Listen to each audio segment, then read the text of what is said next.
Hello दोस्तों, कैसे हैं आप सब। स्वागत है आप सभी का कॉमिक वर्ल्ड चैनल पर। तो चलिए दोस्तों, आज मैं आप लोगों के लिए लेके आया हूँ राज कॉमिक्स में तौसी और विश्व रक्षक नागराज का 2-in-1 कॉमिक विशेषांक सर्व सत्र का पहला भाग।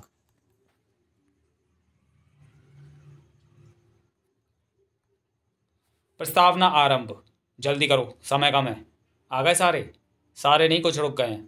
वे आएंगे नहीं, हमें निकलना होगा। वह प्रलयती भूमि कांप रही थी, आकाश दहाड़ रहा था। जल्दी चलाओ, हमारे पास तट तक पहुंचने के लिए मात्र एक घड़ी है। पहुंच जाएंगे। पतवारों की चाप पल भर के लिए भी मंद नहीं पड़ी और नियत समय में नौका महानगर के उस निर्जन तट पर आ लगी। भाग हमारे साथ है। तूफान की आशंका से तट क्षेत्र वीरान है, हमें देखने वाला कोई नहीं है। पहले आई नौकाओं की तरह इस नौका को भी डुबो दो। ओह, भूकंप का झटका भीषण था। यानी अब थोड़ी देर बाद आने वाली प्रलय वहां तक पहुंच जाएगी और कुछ ही पलों में सब खत्म हो जाएगा। भूमि ने सागर का कफन ओढ़कर आंखें मूंद ली। विनाश ने सब एकाकार कर दिया था।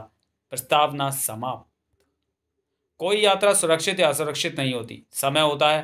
कृपया पीली रेखा से पीछे रहें, खास तौर से देर रात का समय। पर अंधेरे का खौफ किसी का कदम रोक कहाँ पाता है। इतना लेट? लगता है मेट्रो के पास का ही कोई फ्लैट लेना होगा। उफ, देख कर नहीं चल सकते? लड़खड़ा गया था। Sorry sister. गंध तो है, पर हल्की सी मामूली। कंफर्म करना पड़ेगा। आज बहुत लेट हुई गई मैडम बिटिया। अरे दादा, आप मेरा इंतज़ार क्यों करते हैं? मैंने कहा ना, सवारी मिले तो चले जाया कीजिए।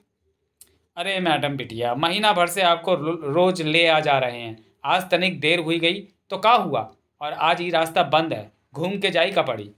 बंद है? क्यों? पुलिस बैरिकेड लगाई है। और अरे क्या हुआ? ऐसे झटके से क्यों रोका? मैडम बिटिया, सामने ये तो एक कार है, पर रॉन्ग साइड पर ऐसे क्यों खड़ी है, जैसे किसी का इंतजार कर रही हो।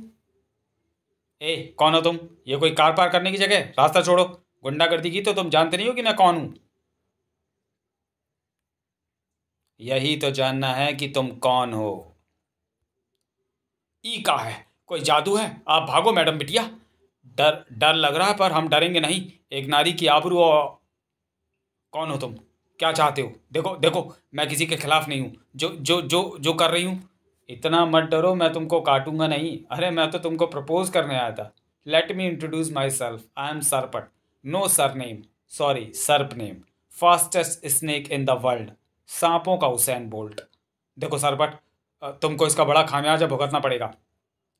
लाइफ लॉन्ग खामियाजा भुगतने को तैयार हूँ। अब चलो, शर्म छोड़ो और जल्दी से अपनी प्यारी प्यारी असली सूरत दिखाओ। ई मेरी सूरत से काम चलेगा? शादी ना सही, अपना मातम मना लेना। नागराज, तुम यहाँ कैसे? तुम जैसे सांप अब तक हैं इस दुनिया में। सांपों का नाम बदनाम करते हैं तुम जैसे नाग। पर अब इस गलती को सुधारने का समय आ गया है। था नागराज, तुम मुझे बचा रहे हो। मुझे, पर मैं तो। जाओ। थैंक यू कहना चाहती हो तो बाद में कहना, पहले उसके लिए जिंदा रहने की कोशिश करो। जाओ यहाँ से, इसे मैं देख लूंगा। पर अगर तुम यहीं पर हो तो तुमको जब बुलाया गया था तो जाओ। तभी यहाँ हो तुम। अच्छा हुआ कि फटाफट मिल गई। चलो मैडम बिटिया। एक मिनट दादा, मेरा नागराज से बात करना बहुत ज़रूरी है। इस लड़की ने तेरी उम्र को कुछ पलों के लिए बढ़ा दिया सरपट, पर अब तेरी मृत्यु की घड़ी आ गई है। तूने यहाँ आकर मेरा काम आसान कर दिया नागराज। अगर तू यमराज का एजेंट है तो मैं साक्षात यमराज हूँ। महानगर की वह गली हर वार के साथ होते धमाकों की चमक में नहा रही थी। सरपट आत्मविश्वास दिखा तो रहा था, लेकिन नागराज धीरे धीरे उस पर हावी हो रहा था। उफ, मेरी मेरी शक्तियाँ छीड़ हो रही हैं। ये मेरे हर वार से कैसे बच रहा है? यह संभव है? चलो बिटिया, वो तुम्हें बचाए खातिर जान की बाजी लगा रहा है और तुम जान देवे के खातिर जान की बाजी लगा रही हो। पर दादा, बस चलो, नहीं तो हमारी भी बच्ची खुची जान चली जाएगी। पतली गलियों की भूल भुलैया से होते हुए दोनों मेन रोड की तरफ बढ़ने लगे और उनके पीछे वह युद्ध जोर पकड़ने लगा। तूने रूप बदल लिया। मौत का कोई एक रूप नहीं होता, असंख्य रूप होते हैं। सुना है कि नागराज को मारने का एक ही तरीका है, काट काट कर। नाग अलग और राज अलग। तू हिचक रहा है, डर रहा है कि कहीं तेरा वार उल्टा ना पड़ जाए, और तेरा डर सही है। नागराज के ध्वंसक सर बारिश की बूंदों की तरह धारदार सतह पर बरसने लगे और मेटल मक्खन की तरह पिघलने लगा। पर नागराज ने गलत अंदाजा लगाया था और सरपट ने सही। तू फंस गया मेरे जाल में। नागराज को मारने का एक और तरीका है, जला कर मारना। धधकती पिघलती धातु वाले हाथ नागराज के शरीर पर आ कसे। नागराज को संभलने तक का भी मौका नहीं मिला। एक चीख के साथ नागराज ने बचने की एक आखिरी कोशिश की। उसका शरीर कड़ों में बदलने लगा और देखते ही देखते उस अंधेरी रात की ठंडी हवा में घुल गया। अरे ये क्या हो गया? नागराज से भिड़ना पड़ गया और इस चक्कर में वह लड़की हाथ से निकल गई। खैर वह पैदल थी, ज़्यादा दूर नहीं जा पाई होगी, मैं अभी उसे पकड़ लूंगा। अरे रे रे रे, रिक्शे को उड़ा दिया। अरे तो का ड्राइविंग लाइसेंस कौन दे दिया? हाय, ये तुम्हारा रिक्शा था? मैं तुम्हें इसकी मरम्मत के पैसे देती हूँ, ठीक है ना? जबकि देखो गलती तुम्हारी थी। ऐसे सड़क के बीचों बीच कोई रिक्शा खड़ा करके जाता है क्या? ना ब्लिंकर ना टेल लाइट, मुझे कैसे दिखता है? बताओ मेरी क्या गलती है? अरे तनिक चुप हो जाओ बहन जी, हमें सोचने दो कि अब हम मैडम बिटिया को घर कैसे पहुंचाएंगे। इनको मैं घर छोड़ दूंगी, आप बताओ आपको क्या चाहिए? मुझे तो बस आपकी कार चाहिए मैडम, और उसके साथ ये बिटिया मैडम। ओह ई इस घटना का कोई चश्मदीद नहीं था। कुछ ही देर बाद घटनास्थल पर पहुंचा सरपट भी नहीं। उफ, दूर दूर तक किसी का कोई नामो निशान नहीं, सिवाय इस टूटे फूटे रिक्शे के। और इसका एकमात्र कारण है नागराज। चल भाई, पहले नागराज से ही निपट लेते हैं। और मुझे मालूम है कि नागराज कहाँ गया है और इस वक्त मुझे कहाँ मिलेगा। बेकार है, सब बेकार है। महानगर के तिलिस्म से कोई सूत्र नहीं मिल पा रहा। मेरी मेरी तिलिस्मी शक्तियाँ खत्म हो गई हैं। वरना महानगर में पिछले दिनों इतनी सर्प विपदाएं आईं, लेकिन मुझे एक भी सर्प ऊर्जा का तिलिस्मी आभास ना मिला। यह संभव है।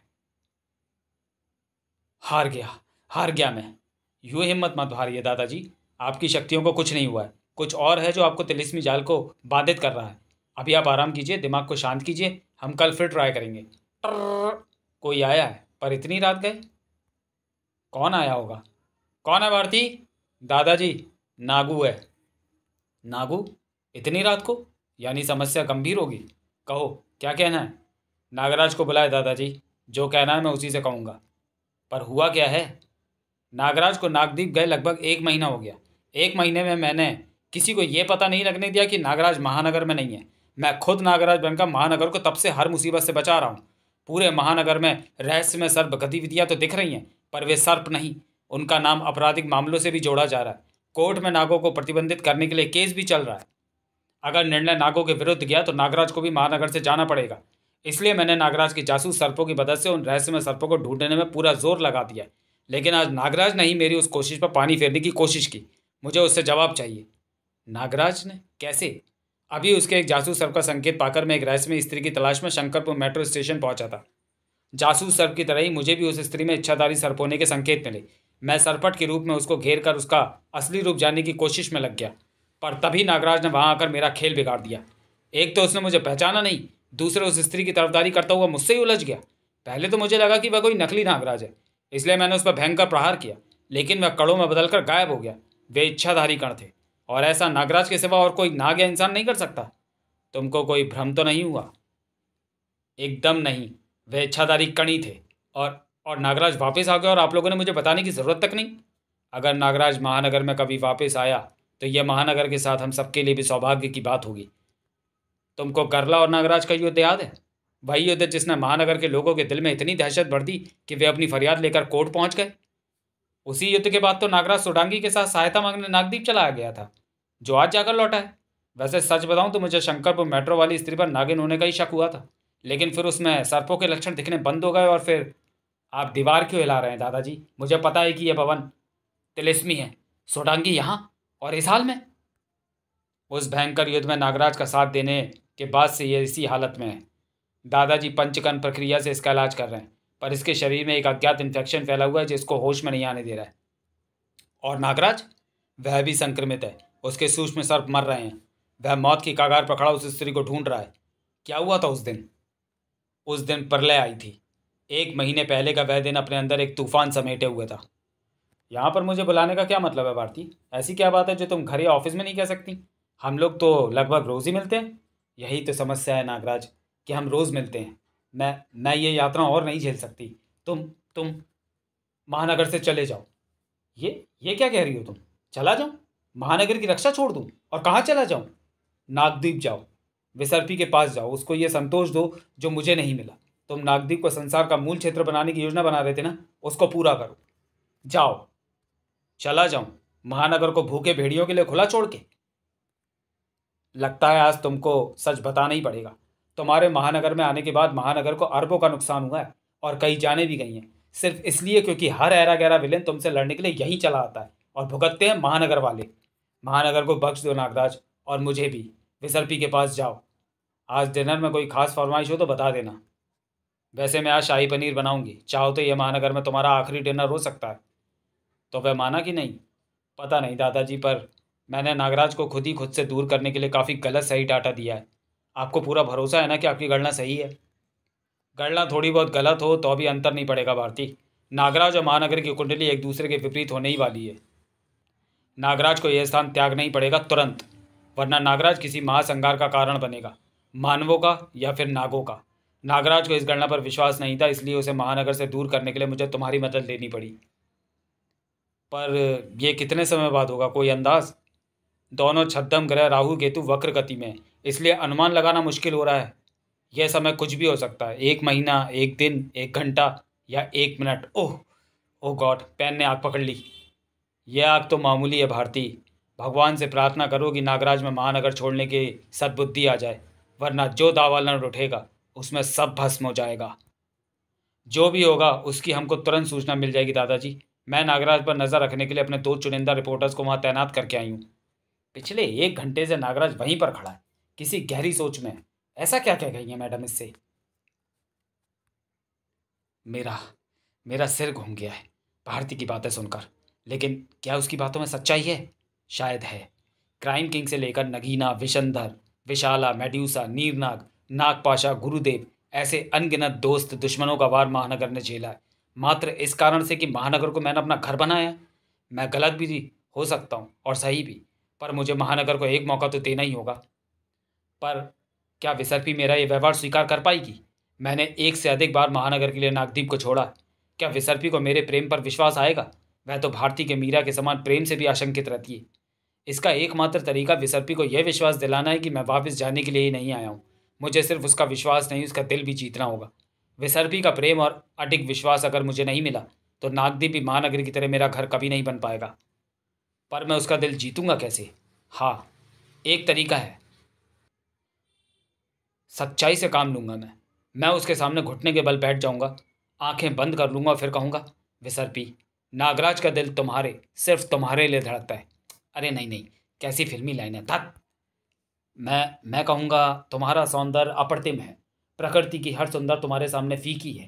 मैं तुमसे बहुत प्रेम करता हूँ, मेरा प्रणय निवेदन स्वीकार करो। अप्रत्याशित दृश्य था। ओ माय गॉड, अब ये मत कहना कि तूने फोटो नहीं खींची। पूरी 50, वो भी क्लोजअप में। ये तो जबरदस्त स्कैंडल है। तो नागराज इसका इंतजार कर रहा था। निवेदन? प्रणय निवेदन? लगते तो तुम एक नाग मानव हो, पर तुम हो कौन मुझ अनजान से प्रणय निवेदन करने वाले? मैं नागराज हूँ। आपका सौंदर्य अप्रतिम अवश्य है, परंतु मैं आपसे प्रणय निवेदन नहीं कर रहा था, मात्र अभ्यास कर रहा था। पर आप कौन हैं? मैं, बस तेरी मृत्यु यहीं होगी और अभी होगी। कौन है ये जो तुम्हारा पीछा कर रही है? तुम दोनों झील के अंदर कहाँ से आए हो? घबराओ मत, मेरे रहते तुमको कोई नुकसान नहीं पहुंचा सकती। ओह! वार की ऊर्जा को सोखने के लिए नागराज का शरीर पल भर के लिए इच्छाधारी कड़ों में बटा और तुरंत ही पुनः संगठित हो गया। पर उतनी ही देर में एक उड़ता पत्थर उस स्त्री के सिर से टकरा चुका था। उफ! चोट मामूली है, परंतु ये मेरी गलती है। मुझे पहले तुमको सुरक्षित स्थान पर पहुंचाना होगा। तुम घबराना बिल्कुल नहीं।